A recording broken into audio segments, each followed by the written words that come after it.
솔로몬이 죽은 후에 이스라엘이 남과 북으로 나눠지게 되어집니다. 남쪽은 뭐라고 불러요? 유다라고 부르죠. 북쪽은 이스라엘이라고 부릅니다. 다윗의 계보를 이은 곳은 남쪽일까요? 북쪽일까요? 유다 남쪽이죠. 남쪽의 유다가 다윗의 계보를 잇게 되어집니다. 유다는 20명의 왕들이 존재하게 되어지는데 그 중에서 선한 왕이라고 불려진 사람이 딱 8명이에요. 8명. 그래도 선하다 이런 평가를 받은 거죠. 그 이름이 아사, 여호사밧, 요아스, 아마샤, 아사랴, 요담, 히스기야, 요시야. 근데 8명 중에 딱 3명이 성경에 그렇게 기록되어져 있죠. 다윗의 길로 행했다 이렇게 기록되어져 있어요. 그 3명의 왕이 여호사밧과 히스기야와 요시야입니다.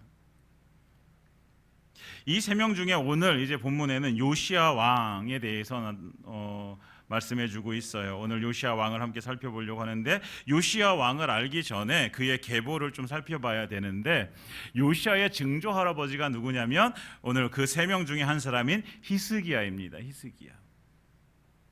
그러니까 말 안 해도 알겠죠. 히스기야는 정말 멋지게 정말 하나님 잘 섬기고 믿음으로 살았던 왕이었어요. 우상들을 타파하고 그리고 오직 하나님께만 제사하는 그런 왕이었죠. 그런데 이 선한 왕 히스기야가 죽자 그의 아들 므낫세가 왕이 되어집니다. 이 므낫세가 문제가 되어져요. 이 므낫세가 아버지가 그렇게 선한 왕이었는데 다윗의 길로 행했던 왕이었는데 므낫세가 아버지와 완전 정반대의 삶을 살게 되어져요. 그 히스기야가 다 무너뜨렸던 우상의 제단들을 다시 세우고 그리고 우상에게 제사를 지내게 되어지고 바알 신상, 아세라 신상 세우게 되어져 1월 성신, 하늘에 있는 1월 성신에게 제사를 드리게 되어지는데 심지어 성전에 1월 성신을 위한 제단을 쌓고요. 각종 우상 신상들을 거기다 만들어 놓게 되어져요. 완전히 정반대지요. 성경에서 이런 므낫세의 행위에 대해서 유다와 예루살렘 주민이 므낫세의 꾀임을 받고 악을 행한 것이 여호와께서 이스라엘 자손 앞에서 멸하신 모든 나라보다 더욱 심하였더라 이렇게 말씀하고 있어요. 그러니까 하나님께서 악해서 멸망시킨 그 나라들보다 더 심하게 몰했다는 거예요. 우상 숭배를 했다라는 거예요. 영적으로 유다의 가장 어두운 시기가 므낫세 시대입니다. 므낫세. 그런데 짧지도 않아요. 이 므낫세가 조금 빨리 죽으면 이 시간이 좀 빨리 끝날 텐데 근데 빨리 죽지도 않아요. 무려 55년 동안 통치를 하게 되어집니다. 55년. 그리고 그 뒤를 이어서 아몬이라는 자가 왕이 되어집니다. 아들이죠. 므낫세의 아들이죠. 이 아몬도 역시 마찬가지로 그 아버지를 따라서 악한 길을 걷게 되어져요. 그런데 여기서 좀 더 다행스러운 거는 반란이 일어나고 아몬은 2년 만에 죽게 되어져요. 그러니까 히스기야의 그 믿음의 삶을 살았던 그 시대를 떠나서 악한 그런 통치 아래서 악한 그 우상 숭배를 섬기면서 우상 숭배를 하면서 그렇게 지내온 세월이 57년간이나 되는 거예요. 여러분 한 세대를 30년이라고 잡는다고 한다면 2세대가 지나가는 거지요. 히스기야 때에 그렇게 믿음으로 살았던 많은 사람들이 있었을 텐데 그 사람들이 이제는 다 아마 하나님 앞으로 갔을 거예요. 그러면 남겨진 세대는 다 누구예요? 므낫세 시대의 사람들이에요. 그렇다고 한다면 이 므낫세 시대의 사람들 여러분 어때요? 완전히 이제는 하나님을 믿는 신앙이 그들에게는 없어요. 물론 하나님께서는 그 중에 그루트기처럼 남겨둔 자들이 있을 거예요. 그렇지만 대부분의 사람들은요 우상을 숭배하면서 그것이 죄인 줄 모르고 살아가는 사람들, 회복 불가능의 상태가 되어져 버렸어요. 정말 하나님의 택하신 백성인 유다 백성들이요 이제는 회복하지 못할 정도로 그런 불가능한 그런 모습으로 서게 되어졌어요. 근데 이 시기에 등장한 사람이 누구냐면 요시야입니다. 요시야. 그러니까 요시야가 등장했을 때가 얼마나 영적으로 암담한 어둠의 상황이었는지 우리는 알게 되어지죠. 그런데 그 상황 속에서 요시야를 하나님께서 이 유다 가운데 보내시는 것이죠. 여러분, 우리의 인생 속에서도 우리의 삶 가운데서도 회복 불가능이란 판정을 받을 만한 상황들을 우리가 만나게 되어져요. 그런데 오늘 요시아의 행적을 보면서 우리가 회복 불가능에서 회복 가능으로 변화되어지는 그런 은혜가 우리 가운데 임하기를 예수님 이름으로 축원드립니다. 회복 불가능에서 회복 가능으로 어떻게 이렇게 변화되어질 것인가? 요시아는 하나님께서 준비하신 사람입니다. 그 어둠의 그 영적 그 상태에서 하나님께서 다시 그들을 일으켜 세우기 위해서 하나님께서 요시아를 세우는데 2절에 보면 이렇게 요시아를 말해주고 있어요. 2절, 요시아가 여호와 보시기에 정직히 행하여 그의 조상 다윗의 모든 길로 행하고 좌우로 치우치지 아니하였더라. 이것이 요시아를 향한 열왕기하의 평가예요. 히스기야에 이어서 요시아가 다윗의 길로 정직하게 행하게 되어집니다. 근데 요시아에 대한 이 기사는 열왕기하에도 나오지만 역대하에도 나와요. 열왕기하 22장, 23장, 역대하 34장, 35장 이렇게 나오게 되어지는데 요시아의 행적을 자세히 알려면 이 두 책을 함께 봐야 돼요. 오늘 성경 1절에 보면 요시아가 왕이 되어진 건 몇 살 때 왕이 되어집니까? 8살 때 왕이 되어져요. 8살. 여러분, 8살이라고 한다면 우리나라로 말하면 초등학교 1학년, 2학년 요 정도잖아요. 그때 왕이 되어져요. 뭘 할 줄 알겠어요.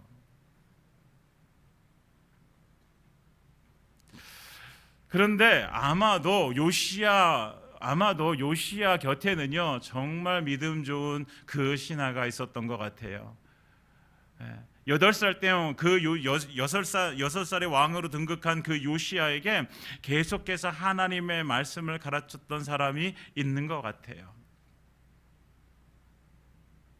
그래서 역대하 34장 2절에 보면 요시아가 왕이 된 지 8년이 지나 16살 때 하나님을 찾게 되어집니다. 아직도 어렸을 때 곧 왕위에 있은 지 8년에 그의 조상 다윗의 하나님을 비로소 찾고 제12년에 유다와 예루살렘을 비로소 정결하게 하여 그 산당들과 아세라 목상들과 아로새긴 우상들과 부어 만든 우상들을 제거하여 버리매, 그가 8살부터 하나님에 대해서 아마도 누군가에 의해서 알아왔고 16살이 되어졌을 때 그가 스스로 하나님을 찾게 되어집니다. 그리고 이제 이 20살이 되어졌을 때 종교 개혁을 시작하게 되어져요. 그리고 오늘 본문에 보면 요시아 왕 18째 해에라고 나오죠. 그때에 이제 성전 건축을 다시 하게 되어집니다.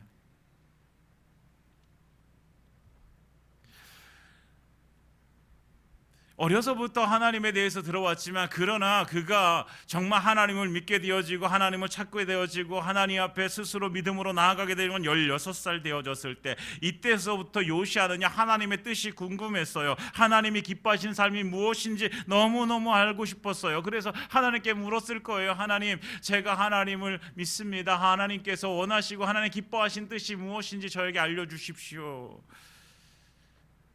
추측하는 거예요. 아마 그랬을 거예요. 그리고 20살이 되어졌을 때에 이제 20살, 이제 자기가 하나님께서 그렇게 기도했던 하나님의 기뻐하시는 뜻, 하나님께서 원하시는 그 삶이 무엇인지 알게 되어졌고, 그래서 종교개혁을 하게 되어집니다.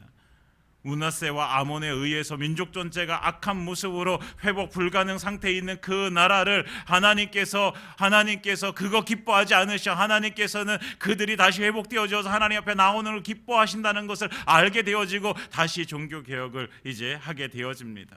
요시아에 행한 종교 개혁, 오늘 우리가 22장을 봤는데 23장부터 보게 되어지면 4절에 이렇게 말씀하고 있어요. 23장 4절에 왕이 대제사장 hil기야와 모든 부제사장들과 문을 지킨 자들에게 명령하여 바알과 아세라와 하늘의 1월 성신을 위하여 만든 모든 그릇들을 여호와의 성전에서 내다가 예루살렘 바깥 기드론 밭에 불사르고 그것들의 재를 베델로 가져가게 하고. 아까 역대하에 보면 먼저 먼저 이런 일들이 이루어졌어요. 오늘 열왕기하에는 율법책을 발견하고 나서 그 다음에 종교개혁이 이루어진 걸로 이렇게 기록되어져 있는데, 역대하에 보면 이미 먼저 이런 종교개혁이 일어난 뒤에 그 다음에 성전 수리하다가 율법책을 발견하고 이제 하나님 앞에 제사를 다시 드리게 되어지는 것으로 나와 있죠. 여러분, 자기 아버지 므낫세가, 할아버지 므낫세가 세웠던 그런 많은 우상의 제단들, 그것들을 다 깨부숴요. 그리고요, 가가지고 그것들을 섬겼던 제사장들을요 다 죽입니다.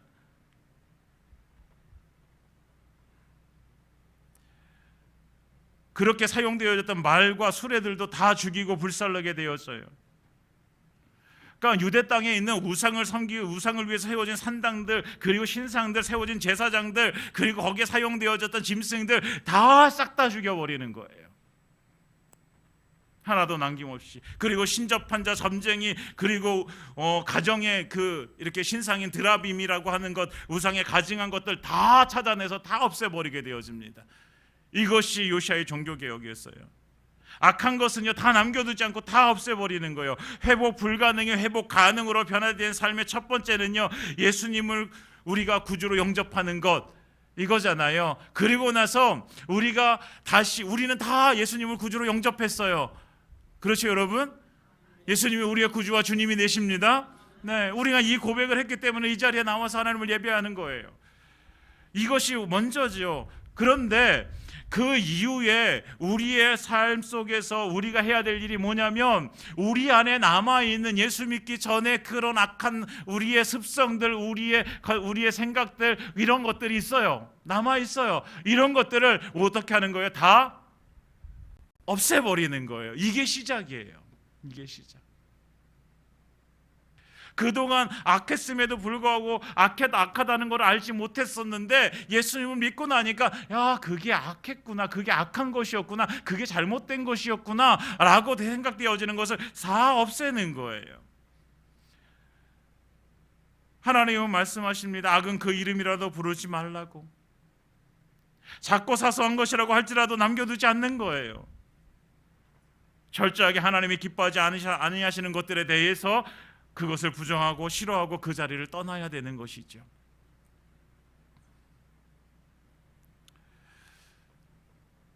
여러분, 그것이 우리가 아까워가지고 버리지 못하는 것들도 있을 수 있어요. 지금도 우리가 예수 믿은 지 10년이 되고 20년이 되고 30년이 되고 했음에도 불구하고 아직도 우리가 버리지 못하고 있는 것들이 있을 수 있어요. 사랑하는 여러분, 그것을 버리는 것부터 우리는 다시 시작하는 것입니다. 우리가 우리의 삶이 다시 정말 하나님께서 원하시는 삶으로 회복되어지기 위해서 먼저 우리는 그런 것들을 버리는 것부터 시작되어져야 돼요. 사랑하는 여러분, 우리가 이 시간 함께 결단했으면 좋겠습니다. 우리가 내 자신을 한번 살펴보면서 내가 하나님께서 기뻐하지 않으시는 것들, 혹시 내가 가지고 있는 것이 있는가? 내 삶의 어떤 습성들, 내 삶의 어떤 그런 모습들 속에서, 내 생각들 가운데서 하나님께서 원하시지 않는 것, 기뻐하지 않는 것이 있다면 오늘 이 시간 우리가 결단하고 버리시기 바랍니다. 그래서 우리가 회복 불가능이 회복 가능으로 변화되어지는 시작이 되어지기를 예수님의 이름으로 축원드립니다. 우리가 이제 우리의 그런 잘못된 습성들, 하나님 기뻐하지 않는 것들을 이제 이렇게 버리게 되어지면 이제 끝났을까? 아니요, 이제 시작이라 그랬잖아요. 20살에 이제 종교개혁이 시작되는데 그것이 6년 동안 지속되어지게 되어집니다. 그리고 요시아 왕 18년 되는 해에, 오늘 성경 본문에 나와 있는 오늘 3절에 요시아 왕 18째 해에 요시아가 26살이 되었을 때예요. 그때 요시아가 성전에서 하나님 앞에 온전한 제사를 드리고 싶어요. 그래서 서기관 사반을 불러가지고 대제사장 힐기야를 찾아가서 백성들이 성전에 드린 성전세가 있거든요. 그 성전세를 가지고 이제 성전을 수리할 그 감독자에게 주고, 그리고 그 감독자로 하여금 성전을 수리하게 하라, 이렇게 명령을 내려요. 므낫세 시대에 성전이 엉망이 되어져 버렸잖아요. 이거를 깨끗하게 이제 다시 세우는 거예요. 성전을 보수하는 거예요. 근데 이 과정에서 특이한 것을 발견하게 되어지는데 오늘 성전에서 이제 성경에서 보면 7절에 보면 이렇게 말씀하세요. 그 모든 그 이제 돈을 그들에게 주고요, 목수와 건축자 미장이에게 주고 그리고 그들에게 수리하게 하라. 그러나 7절 그들의 손에 맡긴 은을 회개하지 말지니 이는 그들이 진실하게 행함이니라. 여러분, 성전을 다시 새롭게 하는데 진실한 사람들을 통해서 그 일들을 하게 합니다. 그래서 돈을 주고 돈을 회개하지도 않아요. 그 돈 어디에 썼냐 물어보지 않아요. 왜요? 진실했으니까. 그들한테 맡기면 그것을 허투루 쓰지 않는다라는 것을 알았기 때문에 그래요.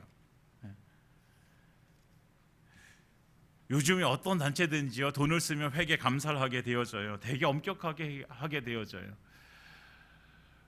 저도 춘천지방교회에서 이제 재무를 맡은 지 2년째 재무를 맡고 있는데 이제 작년에 감사를 받았단 말이에요. 1년에 쓰는 재정이 그리 많진 않아요, 지방에. 그런데 저도 참 성실하게 했거든요. 절대로 허투루 쓰는 거 없이 성실하게 했는데 감사를 받는다고 하니까 현실이 떨리는 거예요. 뭐 그래도 겁날 건 없죠. 제가 잘 하고 잘 정리해 놨으니까. 그런데 하여튼 지방에도요, 그 얼마 되지 않는 돈을 써도요, 다 회계 감사를 하게 되어져 있어요. 그런데 하지 않는다는 거예요. 사랑하는 여러분, 오늘 요즘요 현대 사회를 살아가면서 그리스도인들에게 필요한 것이 아마 이런 진실함이 아닐까 생각이 되어집니다. 여러분, 우리가 세상에 나가서 빛과 소금의 역할을 감당하고 한다고 하는데 우리가 세상에 보여줘야 될 것이 바로 이런 진실함이 되어져야 되지 않을까. 세상은 약간 속이고 약간 거짓말하는 거 괜찮다는 분위기도 있어요. 그리고 나도 그 정도 하고 너도 그 정도 하는 거 내가 봐줄게, 이런 분위기거든요. 그런데요, 그리스도인들은, 예수 믿는 사람들은요, 그 작은 것 하나라도요 우리가 진실해야 된다라고 생각이 되어집니다. 사랑하는 여러분, 우리가 빛과 소금의 역할을 감당하자, 이것이 말이 아니라 우리의 삶이 되어져야 되는 것이죠. 그것을 우리에게 세상에 보여줄 수 있는 것은요 진실함입니다. 우리의 성실함이죠. 성실함.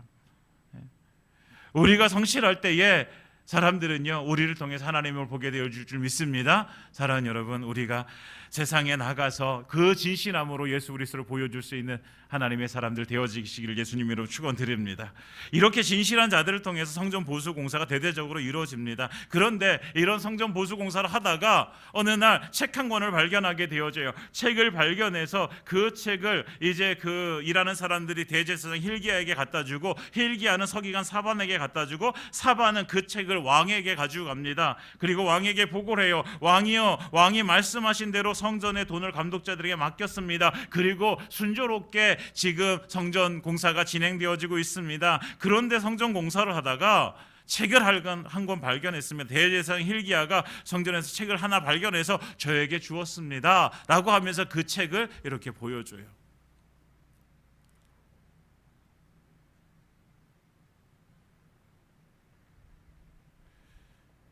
여러분, 그 책을 여기서 계속해서 그 책이라고 얘기해요. 그러면서 그것이 8절에 보면 성전에서 율법책을 발견하였노라. 이제 그것이 율법책이라는 것을 알게 되어지죠. 여러분, 율법책을 발견하게 되어져서 이제 가져오게 되어지는데 왕이여 사반에게 그 책을 읽도록 지시합니다. 사반이 율법책을 읽어 내려가기 시작합니다. 10절에 보면 사반이 왕의 앞에서 읽음에, 11절에 보면 왕이 율법책의 말을 듣자 곧 그의 옷을 찢으니라. 율법책의 말씀을 듣고요 그 옷을 찢어요. 왜 옷을 찢었을까요? 하나님의 심판 때문에 그래요. 율법책의 내용을 듣다 보니까 자기가 어렸을 때부터 봐왔던 할아버지, 아버지 행했던 모든 것들이 하나님의 심판이 될 수 있다는 사실을 이제야 알게 되어지는 거예요. 이제야. 왜 지금까지 몰랐을까요? 하나님의 말씀이 없었어요. 이제야 율법책을 알게 되어졌어요. 그래서 왕은 옷을 찢으면서요 제사장 hilki야와 아히감과 악볼과 사반과 아사야에게 명령을 내립니다. 이 책에 대해서 여호와께 물어라. 그래서 여선지자 훌다를 찾아가서요 이것을 전해요. 그랬더니 훌다가 뭐라고 하냐면 므낫세의 악행으로 인하여 심판이 반드시 내릴 것이다. 그러나 하나님 앞에서 겸비하고 옷을 찢고 회개한 요시야는 평안히 묘실로 들어가게 되어져. 그러니까 요시야는 평안히 자기 무덤으로 죽어서 평안히 무덤으로 들어갈 것이지만 그러나 그 므낫세의 죄로 인해서 심판은 분명히 임할 것이다 라고 이렇게 말씀하고 계세요. 여러분, 숨겨져 있던 율법책을 발견하게 되어집니다. 그리고 그 말씀의 내용을 알게 되어집니다.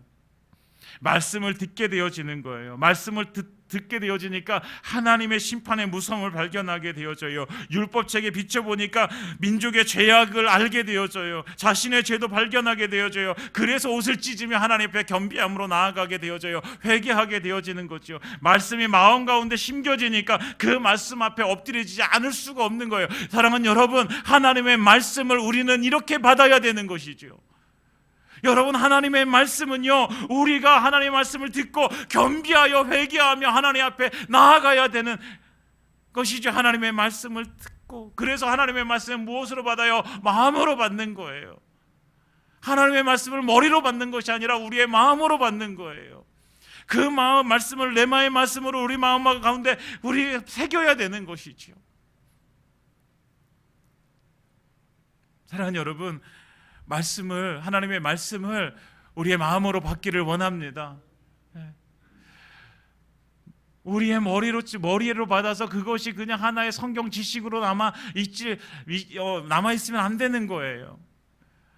그 말씀이 우리의 마음을 울리고 우리의 말씀을 치고, 그래서 내 죄악들을 발견하게 되어지고, 그래서 하나님 앞에 겸비함으로 나아가게 하고 옷을 찢게 만들고, 그래서 하나님 앞에 다시 정말 정결한 모습으로, 경건한 모습으로 하나님 앞에 다시 서게 되어지는 그 삶을 우리가 말씀을 통해서 우리가 누리게 되어져야 되는 것이지요. 신약 시대에 보면요 베레아 사람이라고 나옵니다. 베레아 사람. 바울이 베레아에서 말씀을 전했을 때에 그들이 말씀을 마음으로 받아요. 그리고 그 말씀이 그러한가 하여 날마다 그 말씀을 묵상하고 상고하게 되어집니다. 사도행전 17장 11절에 베레아에 있는 사람들은 데살로니가에 있는 사람들보다 더 너그러워서 간절한 마음으로 말씀을 받고 이것이 그러한가 하여 날마다 성경을 상고함으로. 아멘. 여러분, 하나님의 말씀을 간절한 마음으로 받습니다. 여러분, 우리가 하나님의 말씀을 받을 때 간절한 마음으로 받으시기 바랍니다.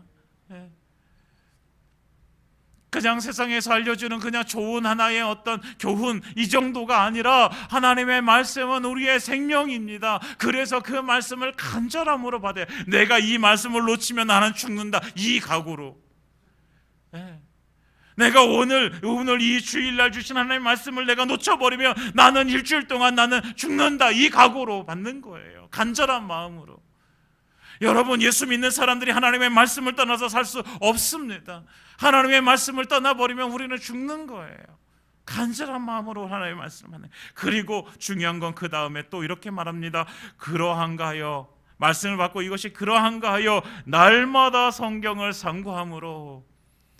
여러분, 날마다 하나님의 말씀을 상고하는 거예요. 상고한다는 건 연구한다는 거예요. 상고한다는 건 묵상한다는 거예요. 날마다 하나님의 말씀을 연구하고 묵상하는 삶을 살아가는 것이, 매일매일 하나님의 말씀을 가지고 우리가 함께 살아가길 원합니다. 여러분, 우리의 그 회복 불가능이었던 그 모습이 회복 가능으로 변화되어지는 것은요, 아까 우리에게 있어 악한 것, 우리에게 죄악된 것, 이것들을 먼저 제거해버리고, 그리고 우리가 하나님의 말씀 앞에 서는 것입니다. 그 말씀을 날마다 묵상함으로 날마다 하나님께서 주시는 그 생명을 우리가 받고, 그 생명 안에서 우리의 삶이 하나님께 드려지는 것입니다. 사랑하는 여러분, 우리가 하나님의 말씀을 간절한 마음으로 받고 날마다 그 말씀을 상고하고 묵상하면서 말씀 앞에 겸비하는 그런 삶을 살아가시기를 예수님의 이름으로 축원드립니다. 이제 율법책을 발견한 후에 회개하고 이제 요시야의 종교개혁이 완성이 되어집니다. 성전이 깨끗하게 되어졌어요. 우상에게 제사를 드리는 제단도 무너졌고 이제 신상들을 불태워졌고 무너진 곳이 다 보수되어졌어요. 그리고 이제는 그곳에 하나님에게 제사 드리기 위해서 이제 제단이 세워졌어요. 요시야가 율법책을 발견하고 하나님의 법을 알게 되어졌어요. 아, 이제 종교개혁이 다 끝났구나. 이제 겉으로 보기에 다 끝나 보여요. 그러지 한 가지가 남았어요. 그렇게 성전이 아름답게 하나님께 드려지고 그리고 제단이 세워졌어요. 그러면 그 다음에 뭐로 해야 될까요? 그곳에서 이제 하나님께 제사가 드려져야 되는 거예요. 우리를 말하면 하나님께 예배가 드려져야 되는 거예요. 그래서 이 요시야는요, 하나님의 성전이 다시 회복되어진 이후에 그 다음에 무엇을 합니까? 유월절 제사를 드리게 되어져요. 그곳에서. 열왕기에는 유월절 제사에 대해서 그렇게 많이 나오진 않아요. 그런데 역대하 35장에 보면 유월절 제사를 지키는데 얼마나 큰 열심을 내는지 보게 되어져요. 요시야가 율법대로의 첫째 달 14째 날에 유월절 어린 양을 잡아요. 그리고 제사장들을 세워서 그 직분을 맡기게 되어져요. 법궤를 메고 제사장들이 성전에 그 법궤를 두게 되어지고 모세를 통해서 주신 말씀대로요, 유월절 절기를 지키라고 명령하게 되어집니다. 그뿐 아니라 자기가 가지고 있는 소유 중에서 어린 양과 어린 염소 3만 마리를 제사를 위해서 주게 되어지고 숫소 3천 마리를 주어서 유월절 제물로 삼게 되어집니다. 자기 헌신을 하게 되어지는 거예요. 왕이 그렇게 하니까 고위 관리들도 자기들도 그 제물들을 내놓게 되어져요. 레위 사람들의 지도자들도 제물을 내놓게 되어져요. 그렇게 모여진 제물을 가지고 하나님 옆에 유월절 절기를 일주일 동안 무교절 절기를 지키게 되어져요.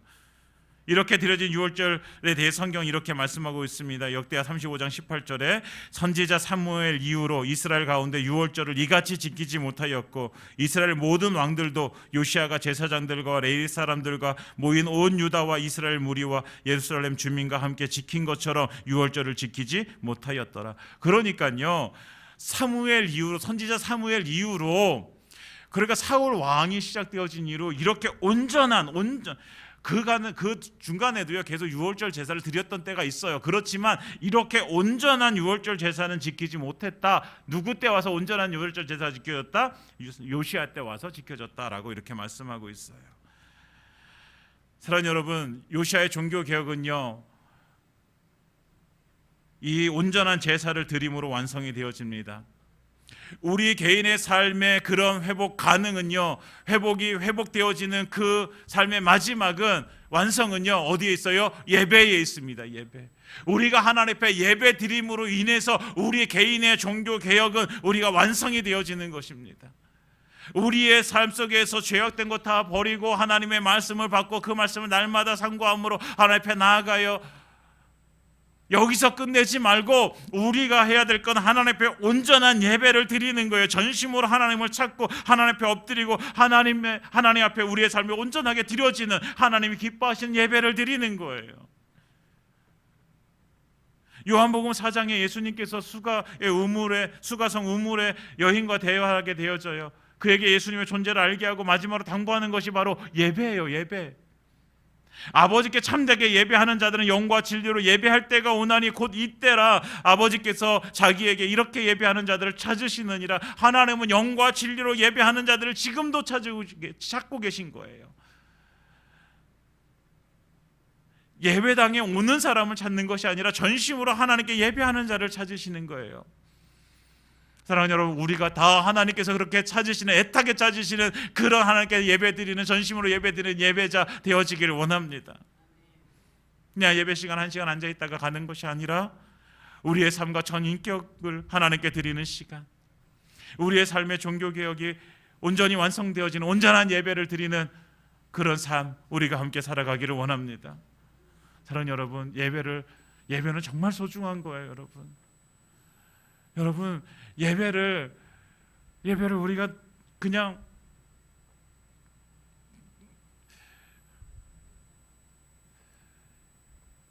정말 우리가 생명을 지켜서 우리가 하나님께 드려야 될 삶이 무엇인지, 예배예요. 예배. 여러분, 우리 공동체가 드리는, 우리 교회에서 드리는 모든 예배는 다 중요합니다. 여러분, 주일날 오전 11시 예배, 옛날에는 이걸 대예배라고 그랬어요. 대예배. 그래서 11시 예배가 제일 중요한 예배라고 생각이 되어졌어요. 여러분, 예배는요 모두 다 하나님께 드려지는 예배잖아요. 하나님께 드려지는 것이잖아요. 11시 예배는 중요하고 오후에 드려지는 예배는 중요하지 않고 이런 거 아니란 말이에요. 여러분, 수요일날 예배 드리는 것은 이건 중요하지 않고 이런 거 아니잖아요. 다 중요합니다. 여러분, 우리가 예배를 소중하게 생각했으면 좋겠습니다. 그리고 예배 드리는데 우리가 적극적으로 함께 동참했으면 좋겠습니다. 여러분, 오후 예배 우리가 드려야 될 예배예요. 수요일날 예배예요. 우리가 드려야 될 예배예요. 아유, 나는 바쁘니까, 난 피곤하니까 그것을 이기고 하나님께 나와서 예배 드려야 되는 거예요. 왜요? 하나님 우리의 삶의 주인이시거든요. 사랑하는 여러분, 주일날 될 수 있으면 주일 성수하시기 바랍니다. 52주예요. 52주 성수하시기 바랍니다. 52주. 정말로 안 될 때가 있어요. 네. 그럴 때 빼놓고는요, 여러분 주일 성수하시기 바랍니다. 네.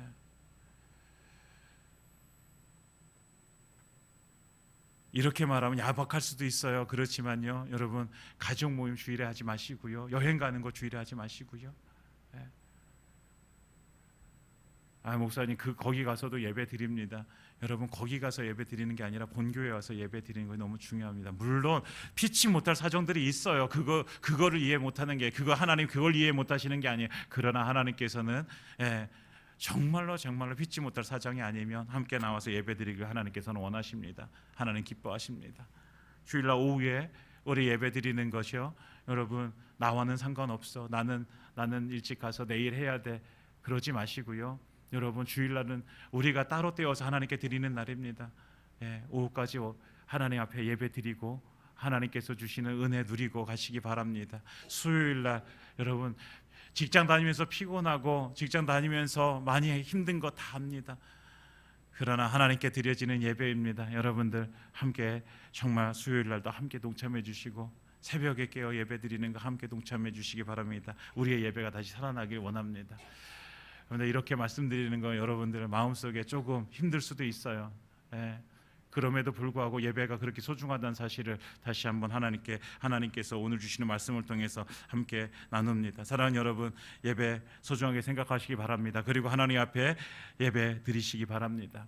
온전한 예배를 통해서 우리의 삶이 이제 완성이 되어져서 회복 불가능했던 그런 삶들이 회복 가능으로, 여러분 우리가 따랐던 이런 삶들을 이렇게 오늘 요시아를 통해서 보여준 이 삶들, 우리의 삶이요 이렇게 드려지면 정말로 하나님께서 기뻐 받으시는 삶으로 우리의 삶이 이렇게 회복되어지는 것을 우리는 보게 되어질 줄 믿습니다. 사랑하는 여러분, 우리가 정말 이 모든 것들이 하나님 앞에 드려져서 우리가 하나님 앞에 정말 우리의 개인적인 종교개혁이 이루어지기를 예수님의 이름으로 축원드립니다. 이제 말씀을 마치겠습니다. 8살 된 요시야, 하나님께서 왕으로 세우시고 그를 사용하십니다. 할아버지 므낫세, 아버지 아몬을 통해서 무너져 내려버린, 이제 회복 불가능이었던 그 민족을 다시 요시야가 회복 가능으로 이제 다시 세워지게 되어집니다. 그것이 종교개혁이에요. 여러분, 오늘 종교개혁을 보게 되어지면 다시 이제 그 모든 죄악, 그 모든 더러운 것들 다 버리고 하나님 앞에 다시 서게 되어지고, 그리고 성전이 회복되어지고 그곳에 하나님의 말씀이 다시 마음으로 받기 시작합니다. 그리고 그곳에서 하나님께 예배가 드려지기 시작합니다. 이것이 우리의 종교개혁입니다. 사랑하는 여러분, 우리의 삶 가운데 이런 종교개혁이 일어나길 원합니다. 그래서 하나님 앞에 온전한 모습으로 우리가 함께 서서 주님 섬기는 삶 살아가시기를 예수님의 이름으로 축원드립니다.